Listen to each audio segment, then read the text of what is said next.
Good evening and namaskar. You all are welcome to Genius Lakshya, which is a unique initiative of Genius Group of institutions to serve the nation in the best possible way.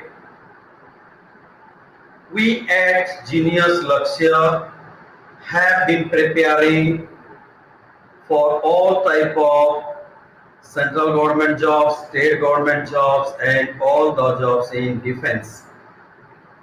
So we have started teaching and preaching the students to pursue their career in the field of government, all India services, central government jobs, and state government jobs from standard 7 onwards. As we have also classified the whole syllabus or the whole standard into two categories. Number one, for junior above 7 standards and below 10 standard. And any student above 10 standard can be a part of our senior category.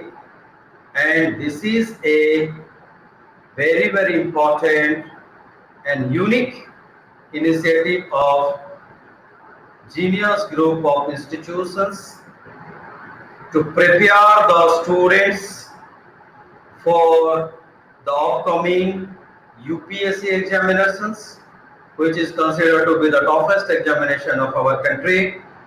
But if the student will start learning from standard 7, then definitely they will never feel that it is a tough examination and they will definitely qualify the examination. So be a part of this initiative and let others know about the initiative because it is for the noble cause of the nation. It is for the best services of the nation, and the initiative is for everybody across the nation. Anyone can join this initiative, anyone can take lesson from this initiative, and this is for the service of the nation. So, good evening and welcome, Devang Dolariaji. How are you? I feel you are enjoying the session and you are upgrading yourself. That is absolutely good. So, today we will take some important topics from the UPSC exams point of view because UPSC has been asking various questions on the current events of national and international importance. And Vanita ji, good evening and welcome. National importance and current international importance of current news are the hot favorite topic of the UPSC, GPSC and other government examinations. So we will take two important topics of the day and we will analyze today what is power. Power does not mean only hard power. Power does not mean the defense power. Power does not mean the power of weapon. Power does not mean the power of nuclear power. A country can win the heart of other country or maintain a healthy relationship. Not only by defense power or hard power, by utilizing soft power, a country can win the world. And India is the superpower of soft power. As we know that the power of pen is more than the power of sword, or in other words, pen is mightier than sword. So India believes in soft power. By utilizing the soft power, India has been maintaining very healthy, very wealthy, and everlasting relationship with so many neighboring countries, in particular, in all the developed and developing countries in general. So, never first principle of government of India is very important. Means our neighbors are first. We should maintain good relationship with our neighbors. Is the first philosophy of the foreign policy of government of India. So we know that no country in the world can survive by itself. Whether it is the most powerful country like America, or whether it is a self-sufficient country, it is quite impossible to survive by itself. So there are so many groups in the world. We will be discussing different type of groups, national, international groups, various corporations, various organizations, various powers gradually. But today we will analyze the soft power between India and Mongolia. How India has been maintaining soft relationship with Mongolia. In other words, India is promoting the culture of Mongolia or the holy scripture of Mongolia or the text of Mongolia. So somehow India has been showing its gesture towards Mongolia. So this is very important that a country should respect the ritual, the tradition, the custom of other countries, and a country should try to promote all in their country. So the relationship between the countries will go up very positively. So we will analyze this content with the help of presentation of the day, and you will get to understand that how India maintains its soft power in the world. Not only India, there are so many countries in the world. They promote the culture, the religion, the traditions of other countries in their own country. So this is called soft power. Soft power does not need any kind of agreement. Soft power does not need any kind of memorandum of understanding. It is a mutual understanding between two countries or among the countries. So let us analyze, understand, and know how is soft power maintained, what is the soft power, and how it is maintained between the countries, between two countries. So I am sharing my presentation with you, and this presentation will help you understand the soft power in true sense. Recently, even the government of Pakistan has decided to build a Hindu temple in Islamabad. So it is the promotion of religion or promotion of any ritual or tradition and custom of other country helps in improving the image of a country. It is very much important to improve the image of a country.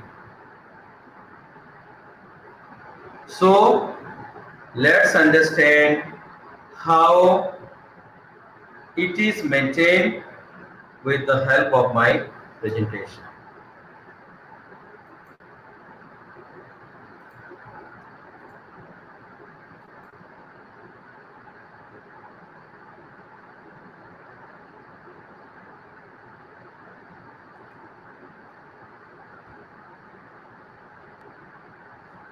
We will understand what is Mongolian conjure and how this is used as a soft power or relationship between two countries. We will understand that.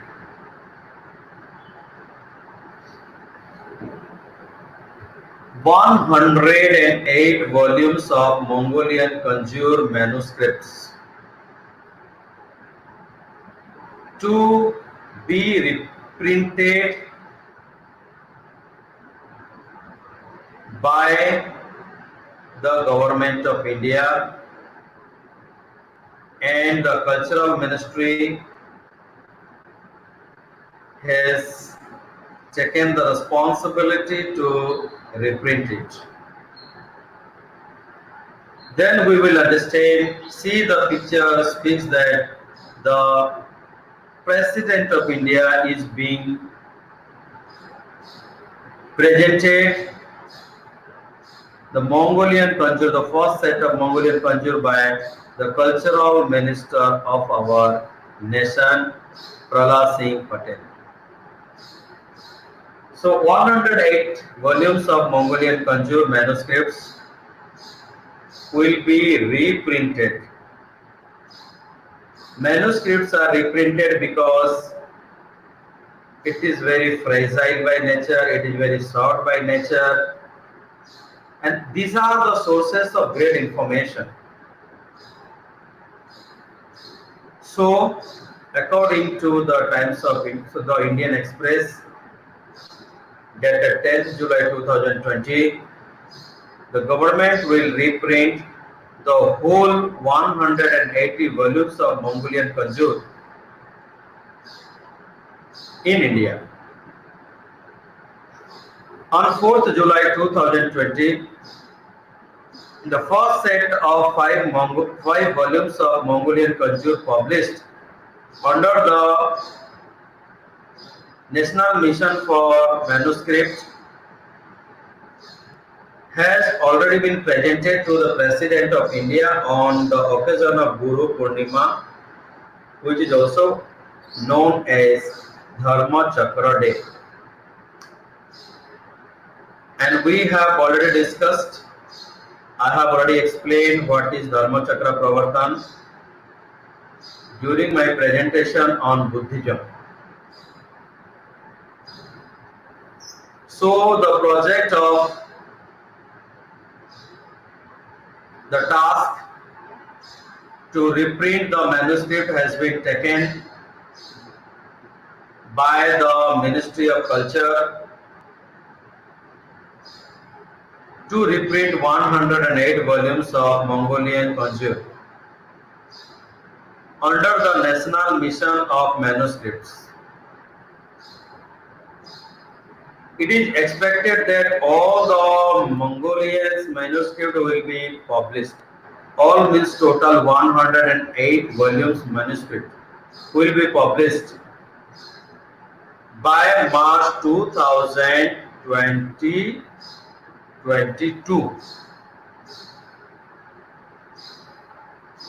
This picture is of Mongolian conjure which is worshipped in Mongolia. This is the holy scripture of Mongolia. It is kept in temple and monasteries.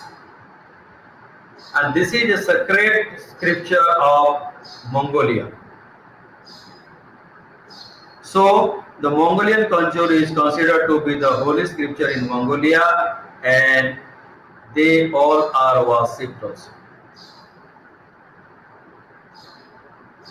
Buddhism is the largest religion of Mongolia, and according to 2010 Mongolia census, 53% people practice Buddhism in Mongolia. It means Buddhism is the largest religion of Mongolia. What is conjure? Conjure is a word. It is a Mongolian word. It is a Mongolian word. The Mongolian conjure is the Buddhist text which is considered to be the most religious holy scriptures of Mongolia. In Mongolian language, conjure means the concise orders, or this is the words and works of Lord Gautama Buddha.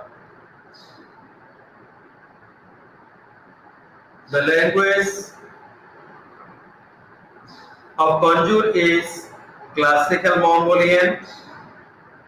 Classical means it is one of the oldest language of Mongolia, and conjure is a classical word. And we have already discussed that there are 108 volumes of the conjure. Originally, conjure has been taken from Tibet because Tibet has been playing a significant role in spreading the message of Buddhism, and originally conjure has been taken from Tibet, which is called Kongyur in Tibet, and that is conjure in Mongolia. And ultimately that conjure became the conjure in Mongolia. So conjure is a Mongolia word and kongyur is a Tibetan word. Both are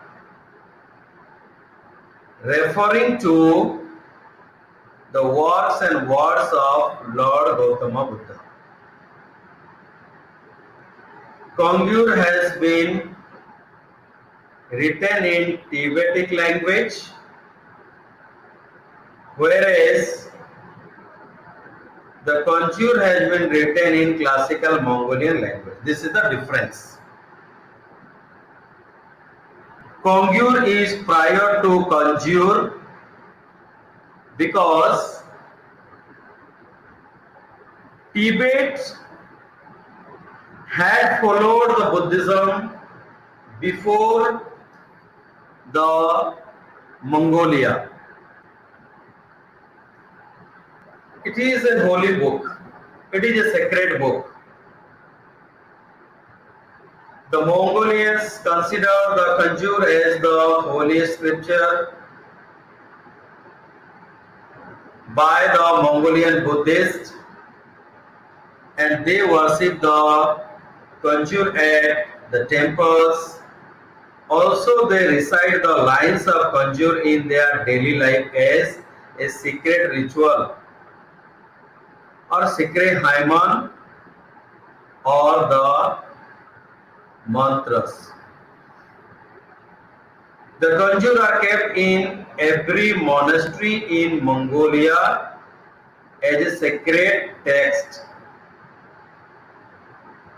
The works have been translated from the Tibetan conjure. Now it is conjure in Mongolia. This image speaks the widespread of Buddhism. According to the latest report, Wa- According to the latest report, 51 countries are following the Buddhism predominantly in the world today.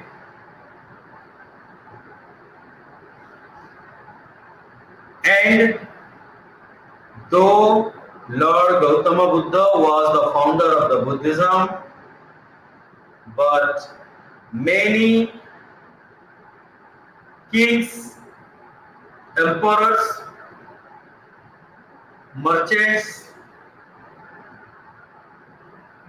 businessmen played crucial role in spreading the message and teachings of Buddhism in so many countries. And the role of the Emperor Ashoka is unique and great because he himself followed the Buddhism and it was spreaded by him in so many countries. So Buddhism is the fourth largest religion in the world today that we have already discussed in our previous presentation. Then let's understand what kind of historical facts we have between India and Mongolia. Historical interaction between India and Mongolia goes back to centuries. It is very old. Buddhism was carried out to Mongolia by religious ambassadors. Means those people who were traveling to other countries, they were spreading the message, the teachings of Gautama Buddha. And that is also during the early part of first millennium. Traditionally, the Tibetan Buddhism is predominant religion. Means Tibet has played a vital role in spreading the message of Buddhism. Then what is Indian connection? During 1956 to 58, Professor Raghuveer obtained a microfilm of rare Banjur manuscript and brought them to India. And those manuscripts were published in India in 1970 by Professor Lokesh Chandra, who has played a crucial role in the promotion of Buddhism in India. Who was also a former Rajya Sabha MP. Again, India-Mongolia relationship is very deep. India established formal diplomatic relation with Mongolia in 1955. Means our relationship is very old, very deep. And for a long period of time, India and Mongolia have been maintaining cultural relationship. Since then, the relationship between two countries has reached at a very new height.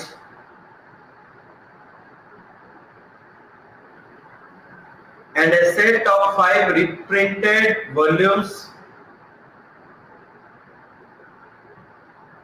has been given to the ambassador of Mongolia by Indian government. So this is called soft power which strengthens bilateral relations between two countries, India and Mongolia. So this is the end of the presentation where we understood various important concepts like manuscript, and we have also understood what is soft relationship. Again, let's understand the same in detail and depth. A manuscript is a handwritten composition on paper, means it is written on paper, bark, clothes, metal, palm leaf, or any other materials which is minimum 75 years old. It does not mean that any handwritten composition on paper or bark or cloth or metal palm leaf are not manuscripts.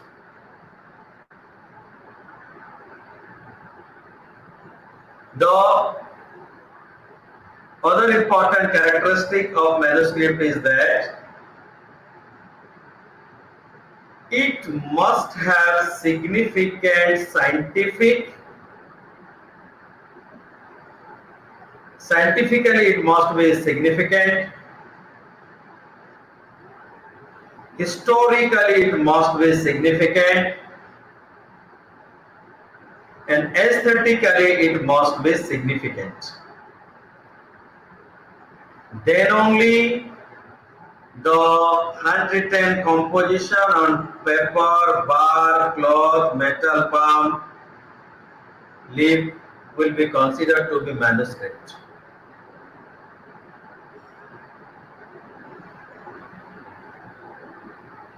Manuscripts are found in hundreds of different languages and scripts.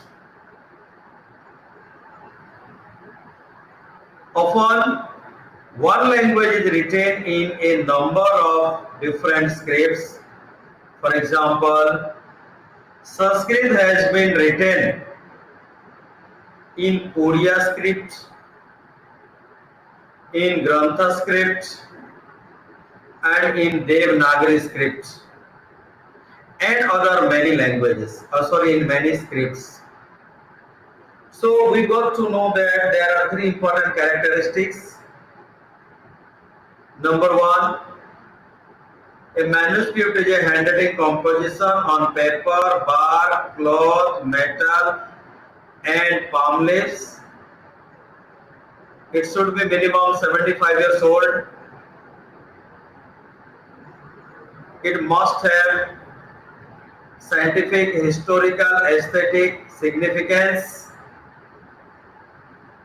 and it must be written in so many languages by using different scripts. And the most important thing to understand is that lithographs and printed volumes are not manuscripts. If anything which is very old, a handwritten material, then it cannot be considered to be a manuscript, because manuscripts have already all the characteristics.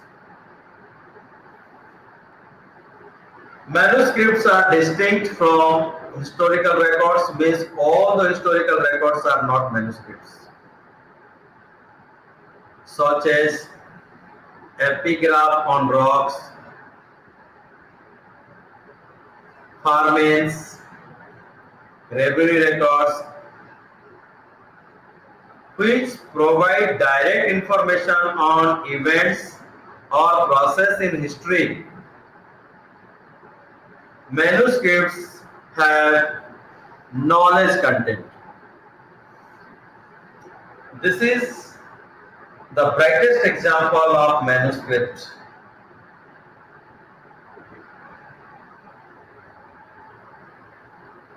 It has been written on the palm leaf and it is preserved as a manuscript. So, manuscripts are very important and rich source of knowledge, information, and ultimately wisdom.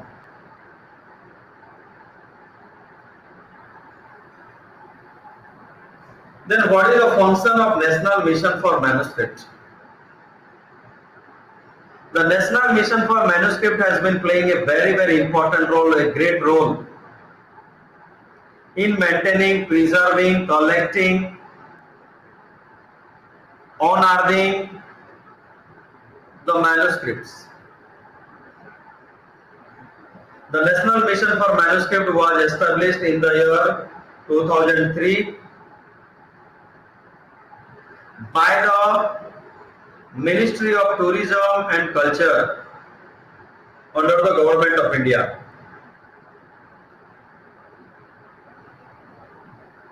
A unique project in its program and mandate, the mission seeks to honor, preserve the vast manuscript wealth of India.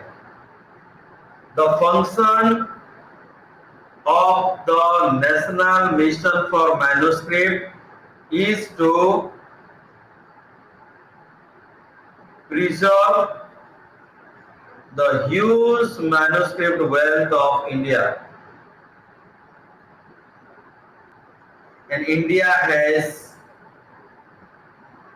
10 million manuscripts, probably the largest collection in the world. So this is the mission of the National Mission for Manuscript, and under this National Mission for Manuscripts, the reprinting of the 108 volume of Buddhist texts is under the process. This is also a wonderful example of manuscript which has been preserved by National Mission for Manuscript.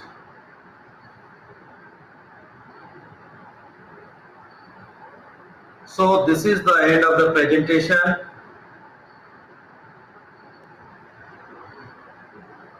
and I am sharing the next presentation with you.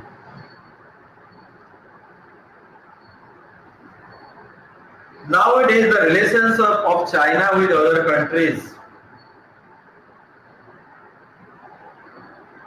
are going down day by day.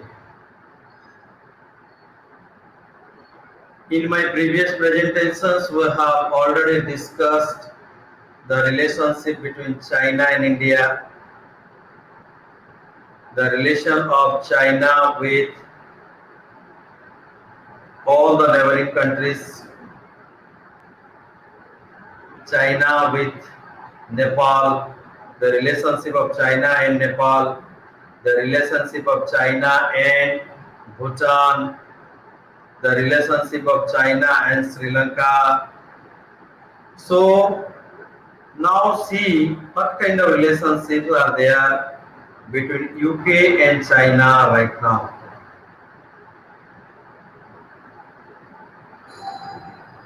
Before the pandemic of 2019 pandemic, the relation between UK and China was up to the mark. Then what led Then and ultimately the relation between UK and China is not a healthy relationship anymore. Let's analyze this. UK bans on Huawei 5G.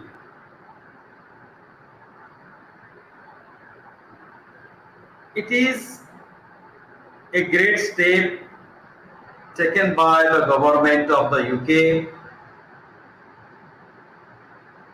and ultimately it has decided to ban on Huawei 5G, which is the largest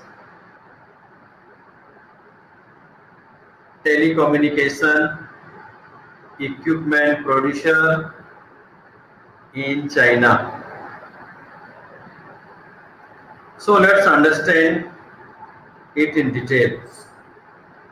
According to the New York Times,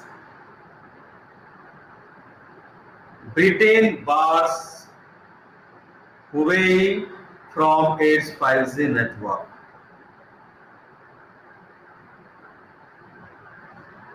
In a major reversal, Britain announced on Tuesday that it would ban equipment from the Chinese telecommunications giant Huawei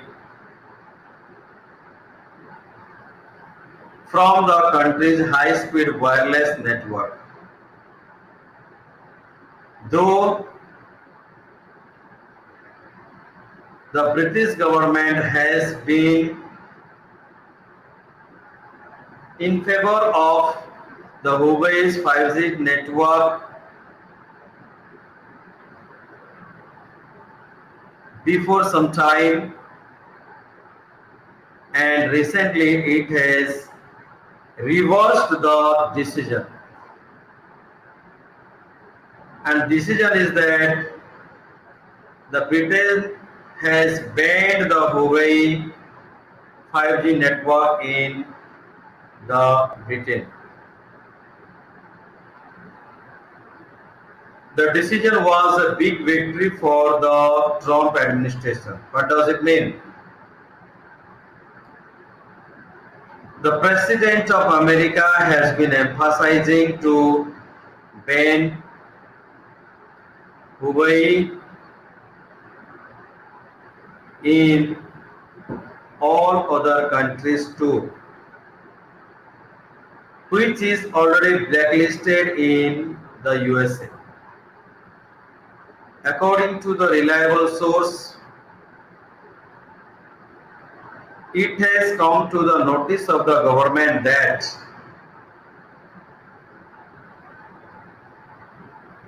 the Chinese giant Huawei does spy, means collects the data illegally and provides to the Chinese government.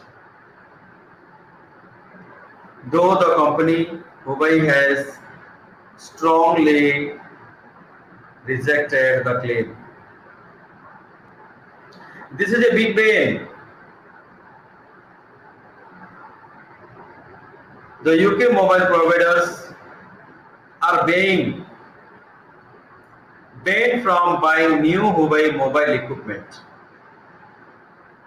after 35 December 2020, means no service provider of UK will purchase new Huawei mobile equipment after 31st December 2020. They must also remove all the Chinese firms' 5G kit from their network by 2027. As UK has been buying a huge Huawei mobile equipments,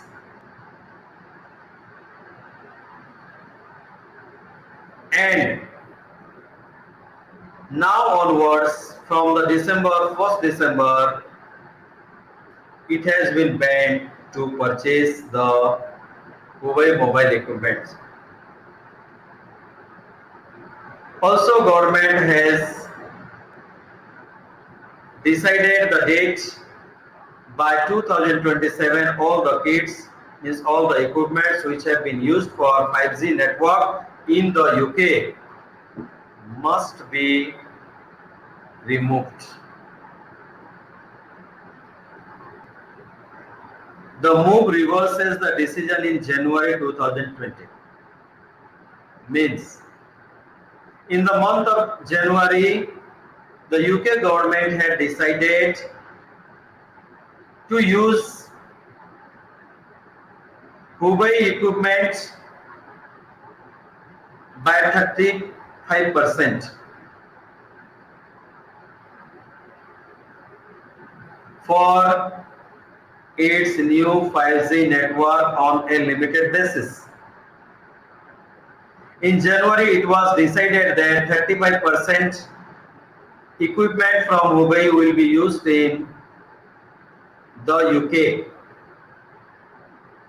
But now the decision is a reversal. Now the government has decided to stop it, to ban it. And it has given the reason. And the reason is that national security concern or national security threat. Huawei is China's largest private company, which is even larger than one of the biggest giants of China, and world's largest telecom equipment producer.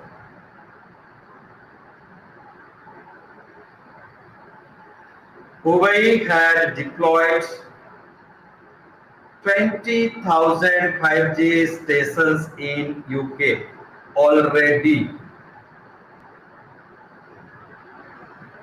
Recently it has been banned, but before this ban,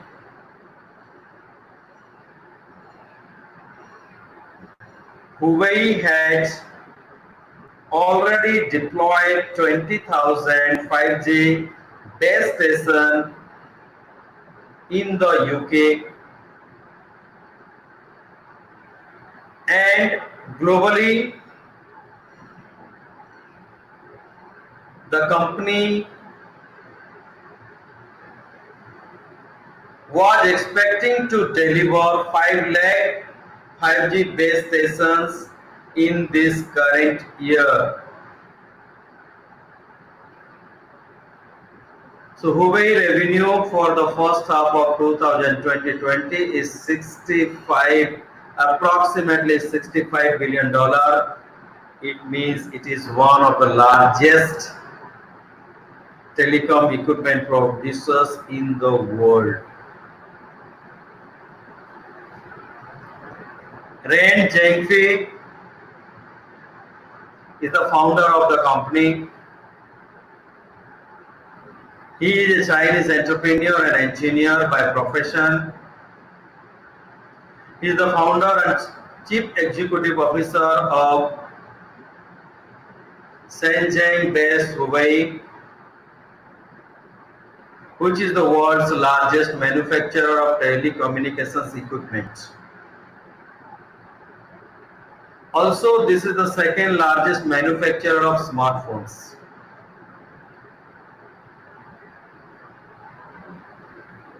According to the Economic Times, the USA has claimed that Huawei provides gateway of China to spy on. Means Huawei collects the data of the people illegally and it provides to China and potentially attack on countries that use its equipment. Suggestions. The company has strongly rejected it. Then what is the effect of the USA? The UK's Hubei decision represents a victory for the Trump administration. Means Donald Trump has been urging the people to ban it in their country. Donald Trump has been emphasizing upon the ban of the company in the other countries too. And it has been pressurizing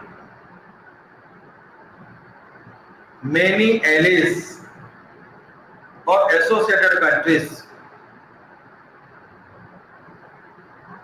to remove the Huawei equipment from their telecommunication or infrastructure over the concern that the Chinese government could possibly lean on the company to allow it to conduct espionage. Means the Trump administration says that possibly the Huawei equipments are used to collect the data of the people, to collect the data of so many things of a particular country and given to the Chinese government. So we understood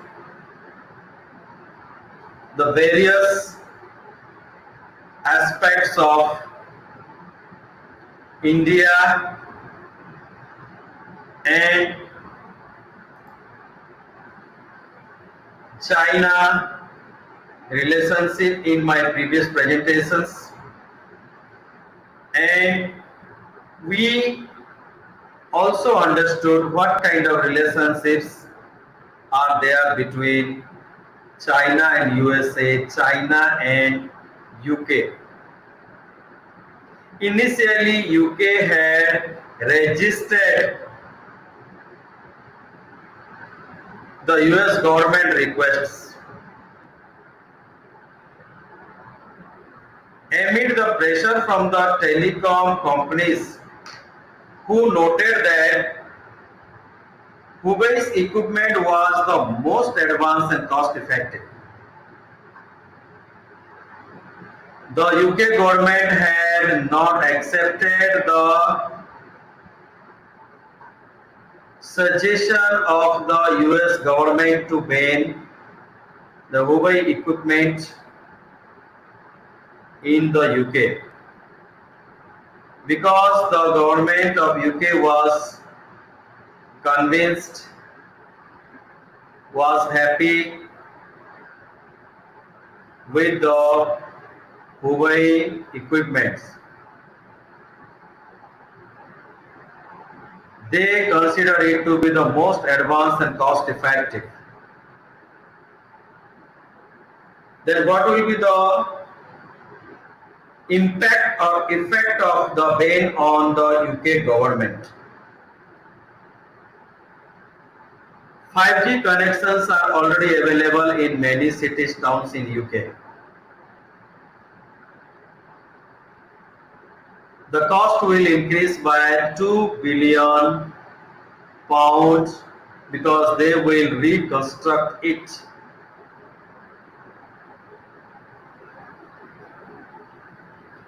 The ban would delay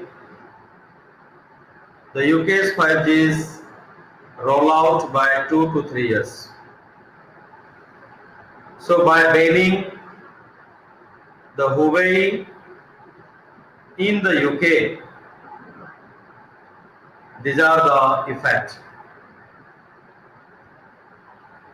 The government will have to spend £2 billion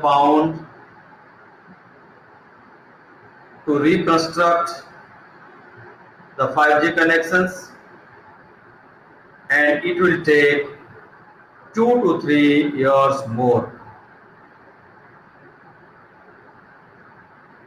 This is a tweet of the Chinese ambassador to the UK, Leo Jioming.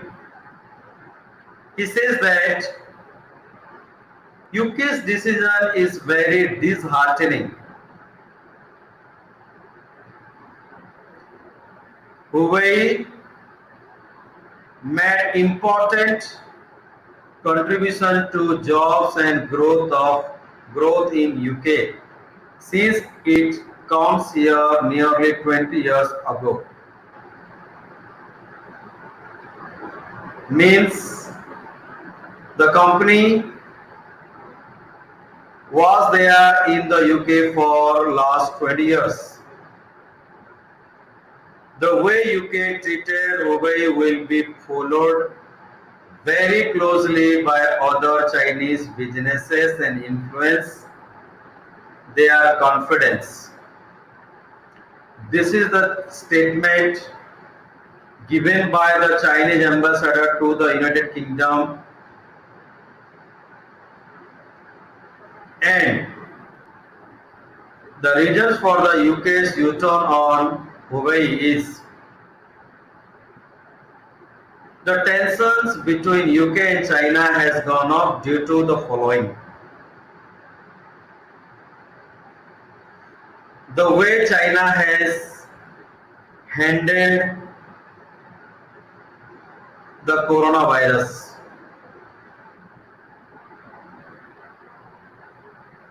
The recent pandemic, the new national security law on Hong Kong,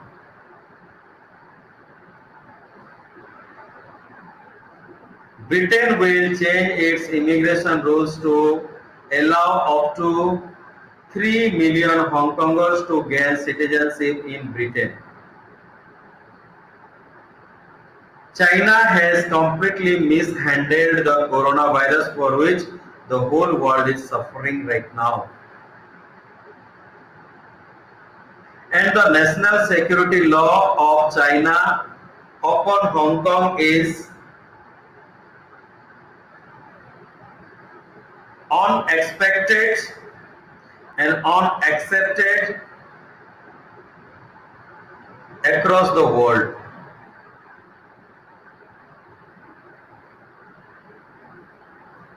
Because of so many challenges.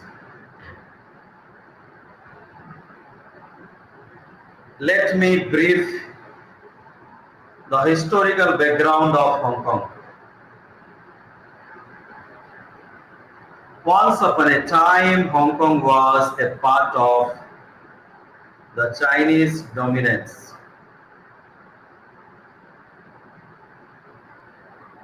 And the Hong Kong was taken away by the Britishers after the Opium War. And they had their administration and management in Hong Kong for approximately 100 years.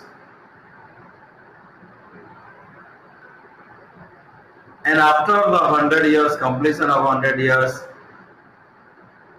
Hong Kong has been given to the China again with so many rules and regulations. So China has the domination upon the Hong Kong now, and it has been trying to control almost all the principles of the Hong Kong right now. But the people of Hong Kong are not comfortable that the dominance and the power of China should not be upon the citizen of Hong Kong, because they have been enjoying so many privileges since beginning, and all of a sudden they are restricted, and the Chinese government has already put the full stop upon so many privileges of the people of Hong Kong. Indirectly, the people of Hong Kong are not comfortable with the dominance of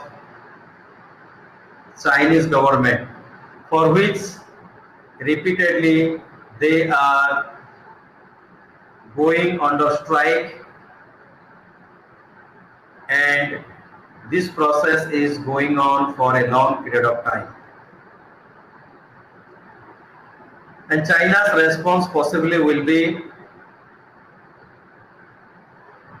China would possibly punish the UK companies in China that it generally does with so many countries, so that other countries would not dare to ban Huawei. The target might be the Scotch whisky or Jaguar Land Rover of the Great Britain. China has banned many products and companies so far. This is the past record of China. Norwegian salmon fish exports were hit after a Nobel Peace Prize was given to a Chinese human rights activist. After that, China had banned the export of Norwegian salmon fish. Again, Australia's beef and barley exports were banned after Australia demanded for international probe into coronavirus. So these are the steps taken by China already. So the golden era comes to an end between China and British era. David Cameron, the former Prime Minister, had started the golden period with China in 2010, and during that era many business took place, lot of tradings happened between both the countries, and Britain tried to change the approach of China human rights, but everything is in vain, there is no result. So the relationship could not survive even for a decade. So this is the end of my presentation. Thank you very much for it.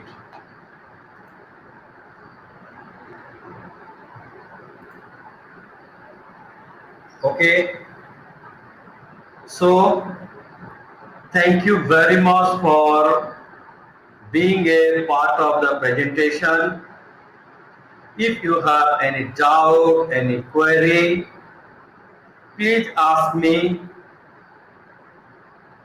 You can write me on my email ID rohitsika@geniusschool.co.in for any query, any doubts regarding any kind of government job,